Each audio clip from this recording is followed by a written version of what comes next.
حضور اس کے علاوہ ایک سوال یہ تھا، ہم نے پچھلے سوال میں ایک ڈسکس کی تھی کہ ایک جانور پر سب نے نیت کر لی، ایک چھوٹے جانور پر، یا 7 حصے جس جانور میں اس میں 10 نے نیت کر لی تو قربانی نہیں ہوئی. لیکن اگر جانور بڑا ہے، 7 حصے اس میں ہیں، اور اگر 2 اس میں قربانی کر رہے ہیں، باقی 5 حصے کسی کے نہیں ہیں، تو کیا پھر ان 2 کی قربانی ہو جائے گی؟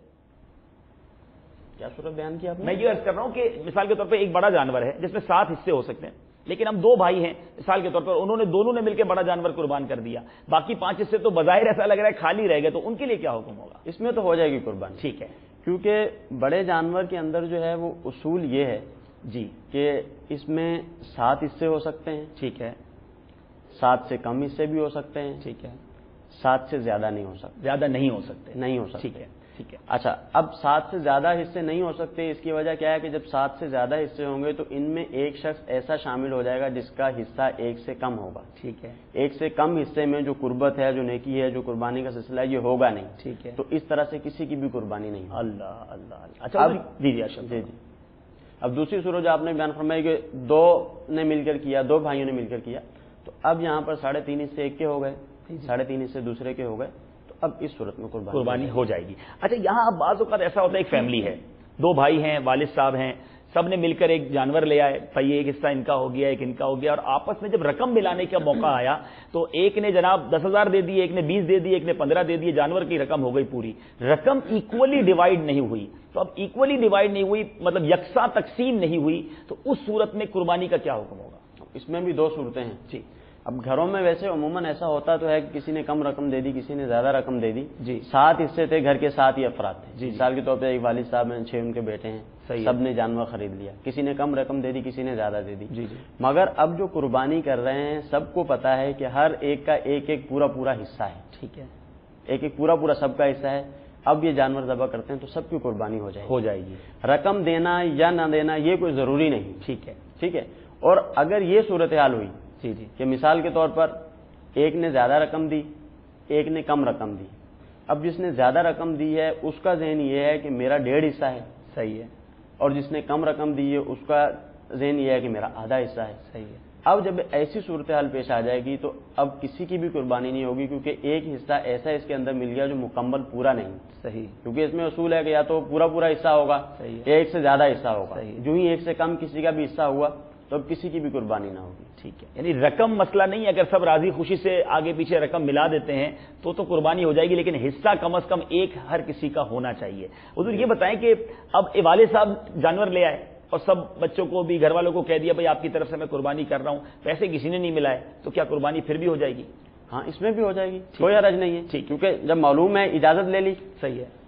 ان سے اجازت لے لی سب سے، یا ان کو بتا دیا، ان کو پتا ہے کہ ہماری طرف سے قربانی کر رہے ہیں، تو اس میں بھی قربانی ہو جائے گی. اچھا، یہاں اجازت کی آپ نے ارشاد فرمایا، ایک والد صاحب شروع سے گائے لے آتے ہیں یا بڑا جانور لے آتے ہیں اور سب قربانی ہو جاتی ہے گھر میں، لیکن کسی کو یہ بتایا نہیں جاتا کہ تمہارا حصہ ہے، تمہارا حصہ ہے، والد صاحب نے پتہ نہیں کس کی نیت کی ہے، بس گھر میں ہر سال قربانی تو ہو جاتی ہے. تو اس میں والد صاحب کا کیا کردار ہونا چاہیے یا بڑے بھائی کا کیا کردار ہونا چاہیے؟ جب جانور لے کر آئے تو کس طرح سب کو بتایا جائے؟ اب اس میں یہ صورتحال ہونی چاہیے کہ اول تو سب سے پہلے جب قربانی کرنے کا ارادہ ہے تو دیکھا جائے کہ گھر کے کتنے افراد ہیں جن پہ قربانی واجب ہے. صحیح. اب دیکھ لیا کہ گھر کے 6 افراد ہیں یا 7 افراد ہیں، ان پہ قربانی واجب ہے. جانور قربانی کا لائیں، سب کو بتائیں کہ یہ آپ کی طرف سے جو ہے یہ قربانی کی جا رہی ہے. ماشاءاللہ. ان کی طرف سے وجوب ادا ہو جائے گا. صحیح. مثال کے طور پر کم ہے، 6 کی طرف سے وجوب ہے. ٹھیک ہے. اب 7واں حصہ بچ جائے گا. اب سرکار دو عالم صلی اللہ علیہ وسلم کے نام کی قربانی کر دیں. آقا دو جہاں صلی اللہ تعالیٰ علیہ وآلہ وسلم اپنی امت کے نام کی قربانی کیا کرتے تھے، تو یہ سعادت حاصل کر لیں. تو یہ بتا دیں. اگر نہیں بھی بتایا اور عمومی طور پہ معلوم ہے، یہ تو ایک وہ والی صورت ہے کہ عمومی طور پہ معلوم ہے کہ قربانی واجب ہوتی ہے، والد صاحب جانور لے آتے ہیں، سب کو پتا ہے کہ ہماری طرف سے ہوتی ہے. تو جو آپ نے سوال کیا تھا اس کا یہ فائدہ ہوگا کہ اب والد صاحب جانور تو لے کر آ گئے، مثال کے طور پر گھر میں افراد ہیں 8. صحیح ہے. سب پہ قربانی ہے واجب. صحیح. اب وہ جیسے ان کی روٹین تھی کہ وہ ہر سال لاتے تھے، اب بھی وہ لے کر آئے. اب انہوں نے لا کے جانور ذبح کر دیا اور نیت کر لی سب کی، صحیح، سب کی طرف سے قربانی ہوگی، تو وہی مسئلہ ہوا کہ اب کسی کی بھی قربانی نہیں ہوگی۔ اچھا وہ ہوتا بھی ہے نا، ہر سال بعض اوقات کوئی بالغ بھی تو ہو جاتا ہے، بھائی پچھلے سال 5 تھے، اب ماشاءاللہ کوئی بچہ بالغ ہوا 6 ہو گئے، پھر آگے جا کے 7 ہو گئے، پھر 8واں بھی آ گیا، وہ روٹین تو وہی چلتی رہی کہ ایک ہی بڑا جانور لا رہے ہیں، قربان کر رہے ہیں، معلومات ہو نہیں رہی۔ تو بڑا اچھا آپ نے طریقہ بتایا، گویا ایک گھر میں مدنی مشورہ ہو جائے اور سب کو بلا لیا جائے کہ ماشاءاللہ دیکھیں ہمارے گھر میں اتنے افراد ہیں، ان پر واجب ہے اور میں یہ جانور لا رہا ہوں اور آپ سب کا حصہ ہے، تو بڑا اچھا ماحول بھی بنے گا۔ اور الحمدللہ میرے پاس اس وقت جو ہاتھ میں ایک رسالہ ہے، یہ امیر علیہ سنت کا بڑا تحقیقی اور بڑا پیارا دعوت اسلامی کی طرف سے، یہ مکتبۃ المدینہ کی طرف سے ہے، اور ابلغ گھوڑے سوار، اس سوال کے اس جو رسالہ ہے اس کے اندر الحمدللہ بہت سارے شرعی مسائل موجود ہیں، اجتماعی قربانی کے مسائل موجود ہیں، قربانی کا طریقہ، غریبوں کی قربانی، جو بھی ہم مسائل سن رہے ہیں بہت ساری چیزیں اس میں موجود ہیں۔ یہ مکتبۃ المدینہ سے حاصل کیجئے، اور اگر گھر میں کاش کے قربانی سے پہلے اس کا ایک درس ہو جائے، گھر والوں کو جمع کر کے اس کے مسائل بتا دیے جائیں، اس کے فضائل بتائے جائیں۔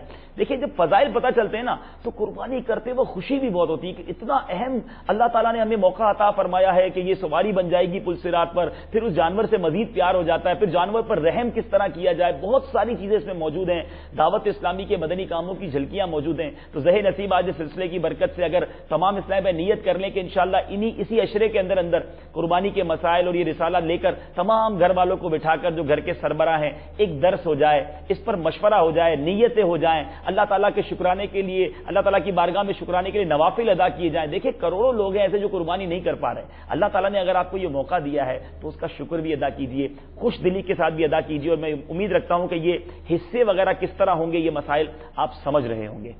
اور حضور یہ بتائیے، یہ بھی سوال ہوتا ہے کہ قربانی کے جانور میں کیا عقیقے کا حصہ بھی شامل کر سکتے ہیں؟ اس کے بارے میں کچھ ارشاد فرمائیں۔ قربانی کا جو بڑا جانور ہے، یہ گائے یا اونٹ وغیرہ جو ہے، یہ اس میں جو 7 حصے تک جو ہے وہ یہ قربانی کی جا سکتی ہے۔ تو 7 حصے میں جو یہ بات ضروری ہے کہ سارے کے سارے حصے یہ خالص لی وجہ اللہ ہوں، یعنی اللہ تعالیٰ کی رضا والی اس میں نیت شامل ہو۔ تو رضا الہی کی نیت ان 7 حصوں میں ضروری ہے۔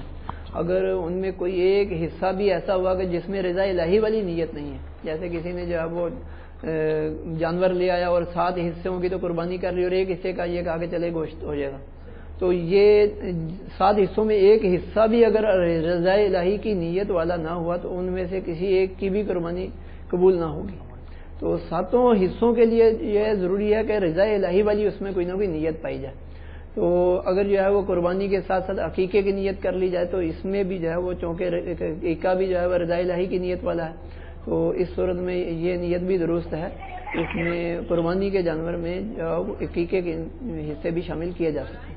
الحمدللہ جس طرح ابلغ گھوڑے سوار کے بارے میں ہم نے سنا کہ امید کرتا ہوں کہ مدنی چینل کے ناظرین نے ابھی تک اس کی نیت بھی کر لی ہوگی، اور انشاءاللہ جس طرح میں نے کہا کہ یہ مکتبۃ المدینہ سے بھی حاصل کر سکتے ہیں، اور یہ دعوت اسلامی کی ویب سائٹ www.dawatislami.net پر بھی آپ سن سکتے ہیں، اور اس کو دیکھ بھی سکتے ہیں، اس کو ڈاؤن لوڈ بھی کر سکتے ہیں۔ اس سے پہلے کہ اپنا سلسلہ ہم اختتام کی طرف لے جائیں، الحمدللہ ایک بڑی پیاری بہار دعوت اسلامی کے مدنی ماحول کی، اور دعوت اسلامی کے 41 سے زائد شعبہ جات ہیں، تو ان شعبہ جات میں الحمدللہ بہت سارے شعبہ جات دعوت اسلامی کے کام کر رہے ہیں اور پوری دنیا میں دھومیں مچا رہے ہیں۔ اس میں ایک سلسلہ جیل خانہ جات میں ہے۔ جی ہاں، دعوت اسلامی کا کام جیلوں کے اندر بھی ہے، اور جیلوں میں جا کر مبلغین دعوت اسلامی الحمدللہ لوگوں کی، اسلامی بھائیوں کی اصلاح کرتے ہیں، غیر مسلم کلمہ پڑھ کر جیلوں میں مسلمان ہو رہے ہیں، اور وہ لوگ جو گناہوں کے دلدل میں مبتلا تھے وہ نیکوکار بنتے چلے جا رہے ہیں۔ اسی شعبے کی ایک بہار آپ کی بارگاہ میں پیش کرنا چاہتا ہوں کہ دادو باب الاسلام سندھ پاکستان میں دعوت اسلامی کی مجلس فیضان قرآن جیل خانہ جات کے ذمہ دار کا بیان کچھ اس طرح ہے کہ ایک شخص قتل کے مقدمے میں دادو کی جیل میں بطور قیدی لایا گیا۔ خوش قسمتی سے وہاں کی اس کی ملاقات دعوت اسلامی سے وابستہ اسلامی بھائیوں سے ہوئی جو جیل میں مدنی کام کرتے، قیدیوں کو قرآن مجید پڑھاتے اور سنتیں سکھاتے تھے۔ چنانچہ ان اسلامی بھائیوں نے اس قیدی پر انفرادی کوشش کرتے ہوئے اسے دعوت اسلامی کی مجلس فیضان قرآن کے تحت مدرسہ فیضان قرآن میں درست تلفظ کے ساتھ قرآن مجید پڑھنے اور سنتیں سیکھنے کی دعوت دی۔ چنانچہ اس نے مدرسے میں داخلہ لے لیا، اور یوں نیک صحبت کی برکت سے اس میں مثبت تبدیلیاں رونما ہونے لگیں۔ قرآن پاک کی تعلیم کے ساتھ ساتھ پابندی سے نمازیں پڑھنے، حقوق اللہ ادا کرنے اور عشق مصطفیٰ صلی اللہ تعالی علیہ وسلم کی نورانیت اپنے دل میں بسانے لگے۔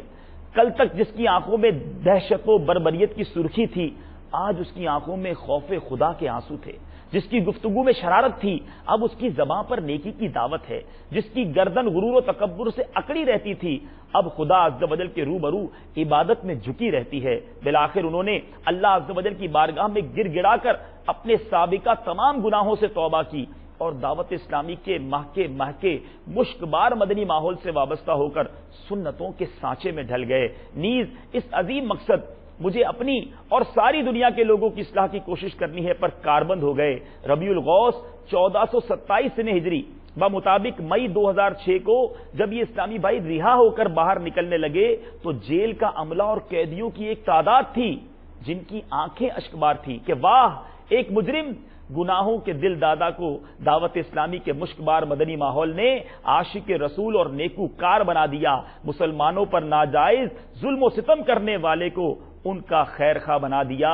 مزید سنیے، آج الحمدللہ تادم تحریر وہ خوش نصیب اسلامی بھائی دادو کی ایک مسجد کے امام ہیں اور دعوت اسلامی کے مدنی کاموں کی دھومیں مچا رہے ہیں۔ سوچئے الحمدللہ، آپ سوچئے کہ ایک قاتل امامت کے مسلح پر آ گیا، کتنا بڑا ڈفرنس ہے یہ کہ الحمدللہ دعوت اسلامی کے مدنی ماحول نے کس قدر ریولوشن عطا کیے، کس طرح انقلاب لوگوں کی زندگیوں میں آ رہا ہے۔ الحمدللہ دعوت اسلامی کے مدنی ماحول کی یہ برکتیں ہیں۔ آپ بھی دعوت اسلامی کے مدنی ماحول سے وابستہ رہیے، دنیا بھر میں جہاں کہیں ہیں دعوت اسلامی کے مدنی ماحول کو اپنائیے، اجتماعات میں شرکت کیجیے، مدنی قافلوں میں سفر کیجیے۔ وہ کہ اس در کا ہوا خلق خدا اس کی ہوئی، وہ کہ اس در کا ہوا خلق خدا اس کی ہوئی، وہ کہ اس در سے پھرا اللہ اس سے پھر گیا۔ تو مصطفیٰ کریم علیہ الصلوۃ والسلام کا دامن تھامے رہیے، سنتوں پر عمل کرتے رہیے، دعوت اسلامی کے اجتماعات اور مدنی قافلوں میں سفر کرتے رہیے۔ ہم ایک ریکارڈڈ کال اپنے سلسلے میں شامل کر لیتے ہیں، ایک اور سوال لے لیتے ہیں اور پھر انشاءاللہ اپنے سلسلے کو اختتام کی طرف لے جائیں گے۔ صلو علی الحبیب صلی اللہ تعالی علی محمد صلی اللہ علیہ وسلم۔ عبید رضا اتاری باب المدینہ کراچی سے عرض کر رہا ہوں، عرض یہ ہے کہ اگر جانور قربانی سے پہلے مر جائے یا گم ہو جائے تو کیا حکم ہے؟ جی حضور ارشاد فرمائیے، جانور قربانی سے پہلے مر جائے یا گم ہو جائے، بڑا مشکل مرحلہ ہے، اس کے لیے کیا حکم ہوگا؟ اب اس کی دو صورتیں ہیں۔ اب یہ دیکھا جائے گا کہ جس شخص نے جانور خریدا تھا، جیسے میں نے شروع میں عرض کیا تھا قربانی کے وجوب کے اعتبار سے کہ غنی پہ بھی واجب ہوتی ہے اور فقیر پہ بھی واجب ہوتی ہے۔ اب جس شخص نے جانور خریدا تھا اگر تو یہ غنی تھا، اب جانور کے مر جانے کے بعد بھی یہ شخص غنی ہی ہے تو اب اس پر لازم ہے کہ دوسرا جانور خریدے اور دوسرے جانور کی قربانی کرے۔ اور اگر ایسی صورت ہے کہ یہ شخص شرعی فقیر تھا، اس نے جانور خریدا تھا، شرعی فقیر تھا، جانور خرید لیا تھا اس نے، اب اگر اس کا جانور گم ہو گیا تو اب دوبارہ اس پہ لازم نہیں ہے کہ جانور خریدے اور جانور خرید کر جو ہے وہ قربانی کرے۔ عبید رضا بھائی، امید ہے کہ آپ کو آپ کے سوال کا جواب مل گیا ہوگا۔ حضور یہ بتائیں کہ اگر کوئی شخص عید کے دوسرے یا تیسرے دن مالک کے نصاب ہوا تو کیا اس کو پھر اس وقت بھی قربانی کرنا ہوگی؟ ہاں، اس کو بھی قربانی کرنا ہوگی، کیونکہ جو وقت ہے قربانی کا 10ویں کی طلوع صبح صادق سے لے کر 12ویں کی مغرب تک، غروب آفتاب تک وقت ہے۔ اب اس میں حکم یہ ہے کہ ان دنوں کے اندر، دو راتیں بھی اس میں شامل ہیں، ان دنوں کے اندر جب بھی کوئی شخص لمحہ بھر کے لیے بھی صاحب نصاب ہوا تو اور دوسری شرائط بھی پائے گی تو اس شخص پر قربانی جو ہے وہ واجب ہو جائے گی۔ اب اس کی دوسری صورت یہ ہے کہ پہلے سے صاحب نصاب تو تھا، پہلے دن قربانی نہیں کی، دوسرے دن قربانی نہیں کی، تیسرے دن جو ہے وہ یہ صاحب نصاب ہی نہ رہا، تو اگر ایسا ہوا تو اس شخص سے قربانی کا وجوب جو ہے وہ ساقط ہو جائے گا۔ صحیح، یعنی پتہ چلا کہ تیسرے دن یا دوسرے دن بھی مالک کے نصاب ہوا تو قربانی اسے کرنی پڑے گی۔ آئیے ایک اور ریکارڈڈ کال اپنے سلسلے میں شامل کرتے ہیں اور دیکھتے ہیں کہ سائل ہم سے کیا سوال کرنا چاہتے ہیں۔ صلو علی الحبیب صلی اللہ تعالی علی محمد صلی اللہ علیہ وسلم۔ السلام علیکم، میرا نام محمد اشرف ہے، میرا تعلق مدینۃ الاولیاء ملتان شریف سے ہے۔ میرا یہ سوال ہے کہ پچھلے سال قربانی واجب تھی تو کر لی، کیا اس سال سرکار دو عالم صلی اللہ تعالی علیہ وآلہ وسلم کے نام کی قربانی کر سکتے ہیں؟ محمد اشرف بھائی وعلیکم السلام ورحمۃ اللہ وبرکاتہ. اشرف بھائی اپنے سلسلے میں مرحبا کہتے ہیں اور سوال حضور آپ نے سنا, ان کے لیے کیا شرعی رہنمائی فرمائیں گے؟ پہلی بات تو یہ کہ پچھلے سال کی جو قربانی ہے اس کا اس سال کے ساتھ کوئی تعلق نہیں ہے. ٹھیک. پچھلے سال یہ مالک نصاب تھے, ان پہ قربانی واجب ہوئی, انہوں نے کر لی, تو اس سال جو ہے یہ دیکھا جائے گا دوبارہ کہ یہ اس سال بھی مالک نصاب ہیں کہ نہیں ہے. اگر یہ مالک نصاب ہیں تو ان پر قربانی کرنا اب اس سال بھی واجب ہے. یعنی یہ اس کا وقت جو ہے وہ ہر سال, یہ 3 دن کے جو اوقات ذکر فرمائے انہوں نے, انہی میں ہر سال جو ہے نئے سرے سے واجب ہوگی. ٹھیک ہے. تو اس سال اگر یہ مالک نصاب ہے اور ان پر واجب ہوئی تو اس سال بھی ان کو اپنی طرف سے یہ قربانی یہ بطور واجب ادا کرنی ہوگی. تو یہ اگر اپنی طرف سے کرنے کے علاوہ سرکار صلی اللہ تعالیٰ علیہ وسلم کے لیے بھی کر لیتے ہیں تو یہ اچھی بات ہے ماشاءاللہ. لیکن اگر یہ مالک نصاب نہیں ہے, یہ فقیر شرعی ہیں, ان پر جو ہے قربانی واجب ہی نہیں ہے, تو اس صورت میں یہ نفلی طور پہ سرکار صلی اللہ تعالیٰ علیہ وسلم کی طرف سے کرتے ہیں تو اس کی اجازت. ماشاءاللہ.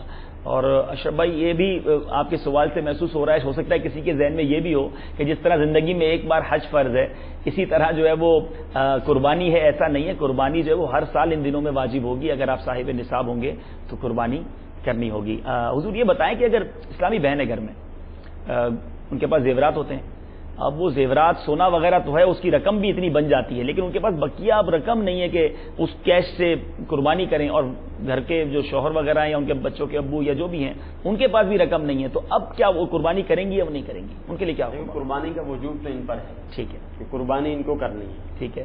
جب یہ صاحب نصاب ہے, مثال کے طور پر 7.5 تولے سونا ہے تو صاحب نصاب ہے تو ان کو قربانی کرنا ہوگی. اب رہا یہ مسئلہ کہ خود کے پاس بھی رقم نہیں ہے, گھر میں کسی اور کے پاس بھی رقم موجود نہیں ہے کہ یہ ان سے لے کر قربانی کر سکیں, ان پہ لازم ہے کہ وہ سونے کو بیچیں, سونے کو بیچ کر جو ہے وہ قربانی کریں. اب اصل میں اس میں مسئلہ یہ ہوتا ہے کہ عمومی طور پر جو گھروں میں سونا ہوتا ہے اس کو بیچنے کا ذہن نہیں ہوتا. جی جی جی. جب کوئی شخص سوال کرتا ہے کہ حضور وہ زکوٰۃ کا مسئلہ ہے, جیسے زکوٰۃ کا جو قربانی کا مسئلہ ہے کہ ہیں تو ہم صاحب نصاب, ہمارے پاس سونا تو رکھا ہوا ہے کہ ہم صاحب نصاب ہیں, مگر ہمارے پاس رقم نہیں ہے کہ ہم زکوٰۃ کی ادائیگی کریں یا قربانی کریں. اب جب ان سے پوچھا جاتا ہے تو بعض اوقات تو حیرت ہوتی ہے کہ 20 تولے 40 تولے 35 تولے سونا ان کے پاس ہوتا ہے, مگر وہ بیچنے کا ذہن نہیں ہوتا کہ اس کو بیچیں گے تو کم ہو جائے گا, پھر بنے گا نہیں. تو قربانی اس پہ واجب ہے, چاہے کوئی بھی صورت اختیار کریں قربانی کرنا ہوگی. جب صاحب نصاب ہیں, دوسری شرائط بھی پائی جا رہی ہیں تو قربانی کرنا ضروری ہے. ٹھیک ہے. آئیے ایک اور ریکارڈڈ کال اپنے سلسلے میں شامل کرتے ہیں اور دیکھتے ہیں کہ سائل ہم سے کیا سوال کرنا چاہتے ہیں. صلو علی الحبیب صلی اللہ تعالی علی محمد صلی اللہ علیہ وسلم. السلام علیکم ورحمۃ اللہ. میرا نام نور الہدا ہے اور میرا تعلق سکھر سے ہے. میرا سوال یہ ہے کہ اگر عورت کی طرف سے اس کے شوہر نے قربانی کر دی یا بالغ بیٹے کی طرف سے باپ نے کر دی تو کیا حکم ہوگا جبکہ یہ خود صاحب نصاب ہوں؟ نور الہدا بھائی سکھر سے آپ نے کال کیا, اپنے سلسلے میں مرحبا کہتے ہیں اور امید رکھتے ہیں کہ آپ سکھر میں ہونے والے دعوت اسلامی کے ہفتہ وار سنت و بھرے اجتماع میں شرکت کرتے ہوں گے. برائے کرم وہاں بھی فیضان مدینہ ہے, وہاں بھی اجتماع ہوتے ہیں, ہفتہ وار اجتماع میں بھی شرکت فرمایا کریں, مدنی قافلوں میں بھی سفر فرمایا کریں. جی حضور, یہ سوال ان کا آپ کیا جواب دیں گے؟ اس میں جیسے پہلے بھی ذکر کیا تھا کہ گھر کا سربراہ ہے, اس کو چاہیے کہ ابتداءً جو ہے وہ گھر میں ایک مدنی مشورہ کر لے اور پتہ کر لے کس پہ قربانی ہے کس پہ نہیں ہے. اب اگر یہ قربانی کرتا ہے, اگر تو پہلے سے معمول ہے ان کا کہ قربانی کرتے ہیں, گھر والوں کو پتہ ہے کہ ہماری طرف سے بھی قربانی کرتے ہیں, پھر تو درست ہے, قربانی ہو جائے گی, کوئی حرج نہیں, اس میں کوئی پرابلم نہیں ہے. اب اگر ایسی صورتحال ہے کہ جیسے مثال کے طور پر پہلی مرتبہ قربانی کرنے کا ذہن بنا کے پہلی دفعہ قربانی کر رہے ہیں, اب گھر کا سربراہ ہے وہ جب بڑا جانور لے کے اور اس نے قربانی کر دی, اب گھر والوں سے پوچھا نہیں, گھر والوں کو بتایا نہیں, کوئی بھی صورت ایسی اختیار نہیں کی, اب ایسا کیا تو قربانی نہیں ہوگی. یعنی کوئی ایسی صورت ہو یا تو گھر والوں کو ویسے ہی معلوم ہو, اگر گھر والوں کو ویسے معلوم نہیں ہے تو کم از کم اتنا ہو کہ یہ ان سے پوچھ لے, ان کو بتا دے کہ تمہاری طرف سے قربانی کر رہا ہوں, ان کی رضا ہو جائے, پھر قربانی کر دیں تو پھر یہ درست ہو جائے گا. تو جن کا معمول ہوتا ہے کوئی قربانی کرتے ہیں, گھر والوں کو پتا ہوتا ہے, بیٹے کو بیٹی کو جو بالغ ہیں ان کو پتا ہوتا ہے کہ ہماری طرف سے قربانی ہو رہی ہے. اب اگر یہ سب صاحب نصاب تھے, بیٹا ہے بیٹی ہے یا گھر والی ہے, سب صاحب نصاب تھے, تو اس میں تو لازمی بات ہے کہ ضروری ہے کہ ان سے جو ہے وہ معلوم کیا جائے. صاحب نصاب نہیں تھے, ان کی طرف سے قربانی کرتی, پھر بھی کوئی حرج نہیں. صحیح. حضور یہ ارشاد فرمائیں, بچہ چھوٹے بچے بھی گھر میں ہوتے ہیں تو کیا ان کی طرف سے بھی نابالغ بچے کی طرف سے بھی قربانی ہوگی؟